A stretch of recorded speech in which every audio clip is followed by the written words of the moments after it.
Hola amigos, gracias, kad užsukote mano kanalą. Beveik išmokau ispaniškai. Nors kažkada buvo noras išmokti ispanų kalbą, nes man labai graži ispanų kalba yra. Labai gražus jų tarimas, nes realiai mūsų gomoriui, mūsų visai leksikai labai panašus, kadangi daug yra R raidės ir šiaip viskas aiškiai ryškiai tarėsi. Ir plus, kiek aš jau domėjausi apie ispanų kalbą, tai kas fainiausia, tai kad kaip rašosi, taip ir skaitosi. Nu, bent jau dauguma žodžių. Aišku, gal yra kaip ir pas mus ten Dž, H, kažkas tokio panašaus irgi, kad reikia kitaip tart. Bet, žodžiu, faina labai ispanų kalba, bet ne apie tai. Kaip supratot, iš Tenerifės vlogo nebuvo ar nebus. Todėl, kad yra kelios priežastys. Visų pirma, kodėl nebuvo vlogo iš Tenerifės, tai todėl, kad mes pernai buvom Tenerifėje ir, man atrodo, yra nufilmuoti 3 ar 4 vlogai, ką veikėm, kur buvom, ką matėm, kaip gyvenom ir taip toliau. Tai kaip ir nebebuvo tikslo vėl filmuoti, tiesiog nebebūčiau kažką naujo parodžiusi ir realiai nelabai kažkur ir keliavom daugiau. Visų antra, buvom ne vieni, buvo vyro tėvai, vyro brolio šeima, tai mūsų didelis kiekis buvo ir realiai beveik visada visi kartu buvom, tai kažkaip nesinorėjo ten trauktos kameros, filmuot. Ir kitas dalykas, tiesiog norėjau pailsėti. Buvau visiškai atsijungus nuo filmavimo ir pailsėjau gerai. Ir prasidės vėl buitekas. Poryt važiuoju antrai biopsijai, tai tikiuosi, kad ten jau viskas bus užbaigta, viskas bus gerai padaryta ir bus baigtas tas reikalas. Važiuoju tai biopsijai ir važiuoju ne su savo mašina. Pasiėmiau sūnaus mašiną, nes maniškė užsiėmusi kitais reikalais. Ir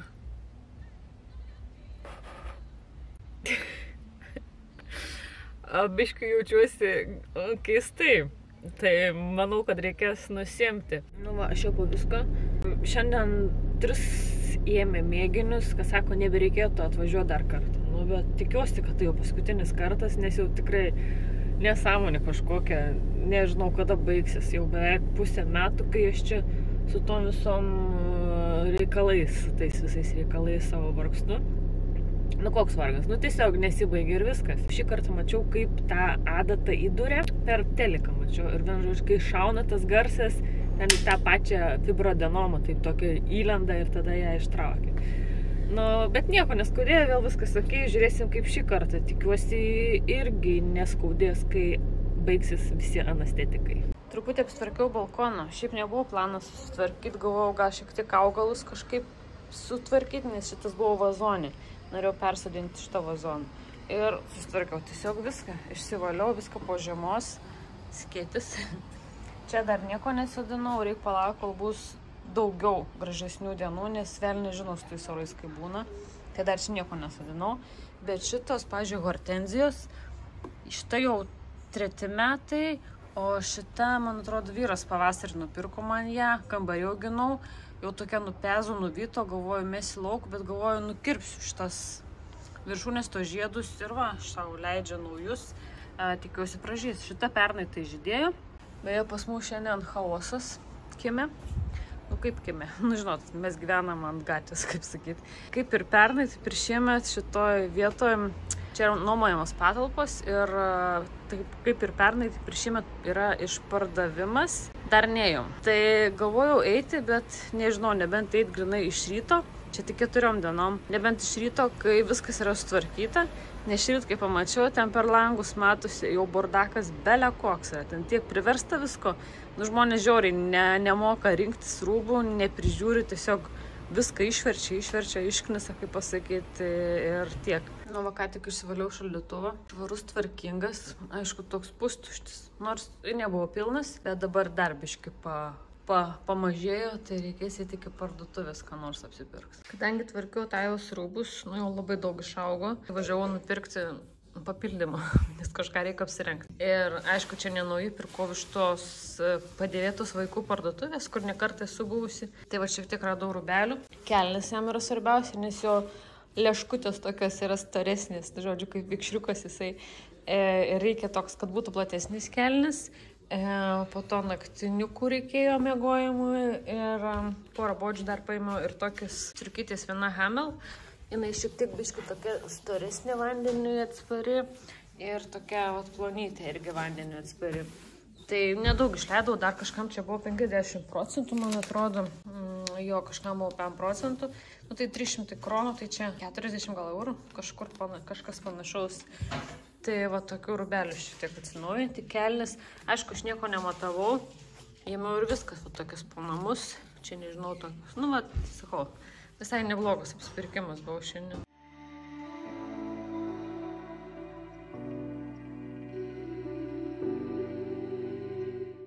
Važiuojam šiandien į tulpių festivalį. Nu, nežinau, kas ten festivalis, bet prie tokio dvaro, kur yra labai daug tulpių. Aišku, ten kažkokio pasirodymų tikriausiai nebus šou, bet tiesiog turėtų būti gražiai apsodinta įvairiausių tulpių. Deja, oras nelabai koks, nors visą savaitę švietė labai gražiai saulė, labai geras oras buvo. Šiandien tik tai 15 plius. Ir belia kaip apsiniaukia. Nu, galėtų nors nelyt. Bet šilumos tai gaila. Vakar buvo labai graži diena, o šiandien va tokia. Aišku, tos visos tulpės taip gražiai nesižiūrės kaip saulei, kad būtų. Nu, bet vis kažkokia šiokį tokia pramoga.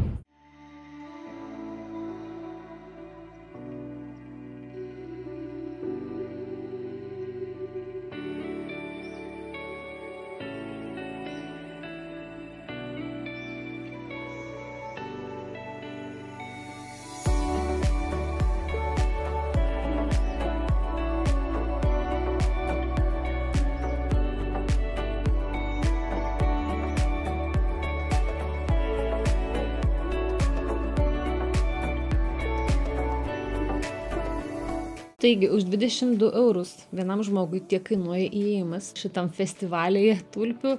Nelabai daug tulpių, bet tikrai visos žydėjo, buvo gražiai susodintos, galėjom pamatyti įvairiausių rūšių. Taipogi už tą pačią kainą bilieto galėjom įeiti į dvarą. Dvaras nebuvo labai didelis, bent jau gal tiems turistams apžiūrėti nebuvo didžioji dalis. Tiesą pasakius, man šitas dvaras, visas jo interjeras, gražiausias kiek esu buvusi iš vis apsilankiusi kažkokiose dvaruose, pilyse. Tai tikrai man paliko įspūdį. Ir žinoma, po to tradiciškai visi nuvažiavom pavalgyti ir šį kartą išbandėm naują amerikietiško tinklo kavinę. Nu, interjeras tai 10 iš 10. Tikrai įspūdingas, tikrai gražus. Ir plus ne tik čia interjeras, bet ir muzika, ir maistas, ir padavėjai, viskas toks grinai. Pasijauti kaip tokioj Amerikoje. Tai labai patiko. Tai nupirkom vaikštynę. Žinau, kad tai nėra geras dalykas, bet seniau visi užaugo man tų vaikštynių. Nu kaip, aš vaikštynės neturėjau.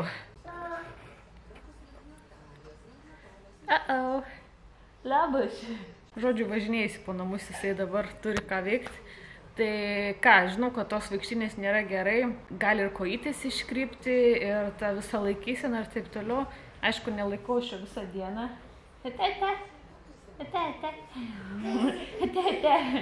Nesiai iš to darysiu, mama, palauk. Bet vis kažkas įdomiau, jam šiek tiek aplinką pakeist, ne tik sėdėti ir gulėti. Nu, jau šliaužioja jisai, bet vis tiek, žinot, su vaikštinė daug lengviau. Tai... Nu, ateik. Bet stengiuosi daug nelaikyti. Ir šiaip jisai nėra mėgėjęs ilgai užsibūti vienoje vietoje, o jau triukšmauja. Žodžiu, žiauriai, jisai yra aktyvus vaikas, jam visko reikia, jam viską pačiupinėti, paimti, nunešti, atplėšti, atidaryti. Jam viskas patinka, jam viskas įdomu, jam visko reikia. Žodžiu, nupirkom tą vaikštynę, aišku, nenaują dėvėtą. Tai nežinau, kiek ilgai iš čia naudos ją, bet, nu, gazuoja, po namus gazuoja. Kikiu. Dar čia tokį žaislą nesenai nupirkau, tai, nu, išpraktės tas žaislas. Bet šiaip geras dalykas toks, nes jis ne vietoj stovi, jis visada kažkur sukasi, važiuoja. Tai patinka jį, sakykim, stebėti ir daug įdomiau, nes, sakykim, pats vienas kažkoks žaislas, pavyzdžiui, groja vietoj ir viskas. Jis dabar nustoja, bet to vėl pradės. Ir... va. Tai tai įdomu. Išėjom su tai pasivaikščioti lauką. Oras tai nesuprasi. Vieni su basutėm ir trumpom rankovėm vaikšto, aš tai su kailiniais. Nu, šitas kailinys, kaip sakant, jis nėra storas. Tiesiog kaip džemperis storesnis ir tiek. Man jis tai labai patinka, todėl kad ir žiemą aš jį nešiojau ir dabar nešioju. Žiemą nebuvo šalta su juo, dabar žiūriu irgi nėra labai jau karšta su juo. Tai orai, sakau, tai labai įdomus, nesuprasi. Bet tik pasijungiau kamerą, visi važinėtis reikia vaikščioti. Kur aš baigiau? Kad sakau, orai pas mus čia, ne tik pas mus, bet visur yra labai tokie įdomus. Visas tas klimatas toks, kažkoks susimaišęs. Bet aš taip pagalvojau, aš labai džiaugiuosi, kad gyvenu tokioj klimato zonoj, kur yra 4 metų laikai. Galim turėti vasarą, pavasarį, žiemą ir rudenį. Aišku, kartais jie ne visada pagal pavadinimą, kaip pasakyti, atitinka. Kartais vasara įdomi, kaip pavasaris, kartais žiema kaip ruduo. Nesmė, bet tiek labai džiaugiuosi, kad gyvenu tokioj zonoj klimato. Fainu tiesiog. Negalėčiau gyventi apvalius metus vasarui. Turi būti sniego, turi būti šalta ir šiaip žiema turėtų būti šalta. Vasara, aišku, karšta. Žodžiu, bet, kaip pasakyti, niekada niekam nėra gerai.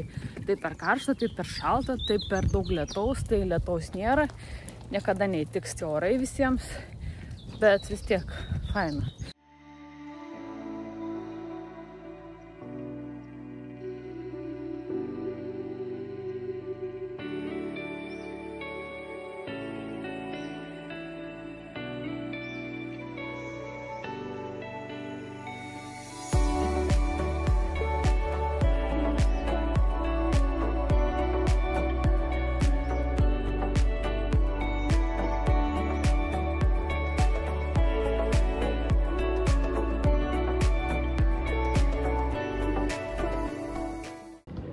Teko nusimest kailinius, nes per šilta.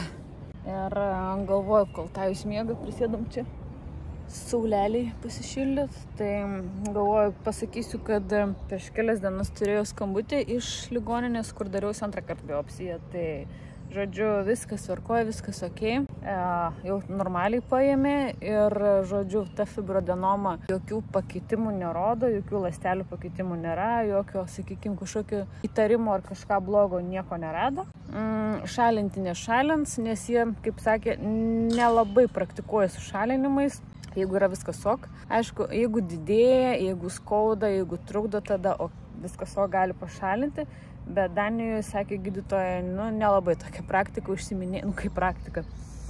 Tiesiog dabar sugalvočiau, kad man pašalinkit, tai tikrai nešalintų, turėtų būti kažkas jau negerai, skaudėti ir taip toliau. Tai tikrinimai irgi nėra čia tokie dažni. Tai sako, į Lietuvą grįžus dažniau gali pasitikrinti. Tiesiog, nes čia be gydytojo siuntimo vis tiek tu nepasitikrinsi. O priežastį, kodėl norėtum pasitikrinti, turėtų įrodyti, kad ten skauda ar kas nors, tai tik dėl to patikrintų. O privačiai tikrai irgi neapsimoka eiti, nes kainos yra didžiulės. Aš tai privačioje klinikoje už tą mamogramą ir echoskopą mokėjau virš 300 eurų. Tai, o čia ligoniniai tai jau nieko nereikėjo mokėti, nes buvo susiuntimu. Tai jeigu norėčiau vėl privačiai eiti pasitikrinti, vėl kainuotų nemažai. Tai sako, geriau į Lietuvą tau būtų ir pigiau, ir paprasčiau, ir tiesiog tau tikrinti. Tai pagaliau viskas baigta, ta tema, ta visa biopsija, bet dėl tos ramybės tai reikėtų pasitikrinti dažniau. Aš visiškai buvau pamiršusi, kaip juokingai atrodo, kad kai pirkau šitą laikrodį, jau buvo pridėta dar viena rankena. Šitas stalčius atsitraukė. Tai šiaip aš laiku visas tas dėžutės, kur perku ką nors iš Apple, nes tai yra mesta. Čia yra daug dėmesio skirta toms dėžutėms iš Apple produkcijai, bet aišku, tai į kainą įeina viskas. Tajukai, kodėl tu dabar taip viską destruojini? Tu specialiai, ne dabar? Žodžiu, apie ką mes šnekėjom? Kad turėtų būti dar viena rankena. Žodžiu, yra tik tai viena dalis rankenos, nes yra pridėta viena ta pagrindinė, viena papildoma ilgesnė. Jam galvojau, kad jinai visa yra pridėta. Tai tiesiog nekeisiu, nes viena dalis bus baltokia, ta mėlyna tokia. Na, iš šitos dėžės čia yra grožio kalendoro dėžutė. Būsi kažkada, labai senai. Tai iš jos galima spręsti, kad aš esu tikra kaupikė. Nežinau, kodėl aš ją laikiau, tiesiog man tokia atrodo tvirta, kokybiška, o kurie panaudoti neįsivaizduoju. Tai šiandien tvarkausi dar kol kas šitą spintos dalį, jinai čia buvo. Ir šiandien galvoju, tikrai išmesti lauk, bet atidariau ją ir tai pradėjau tos stalčiukus imti. Bet aš galvoju, galiu pasidaryti vienam stalčiui, tokius kaip skyrelius, ten sudėti kosmetikai. Tai Ir vėl negalėsiu išmesti. Na, žodžiu, nežinau, bet tikiuosi, kad pavyks padaryti iš jos kažką, arba jei ne, tai tikrai mesiu lauk. Pietums šiandien Kugelschreiber. Gerai, ne Kugelschreiber, nes vokiškai yra tušinukas, man atrodo, kiek pamenu. Kugelį šiandien pietums ir senai bekepėm. Kugelį senai bevalgiam. Tai va, eisim pavalgyt, o aš su jumis atsisveikinsiu šitam vlogė. Ačiū, kad jį žiūrėt, tikiuosi patiko. Kas dar neprenumeruojat, paspauskit subscribe mygtuką, paspauskit laiką, aišku, parašykit komentarą, visada laukiu komentarų ir susitiksim kitame mano video. Ate.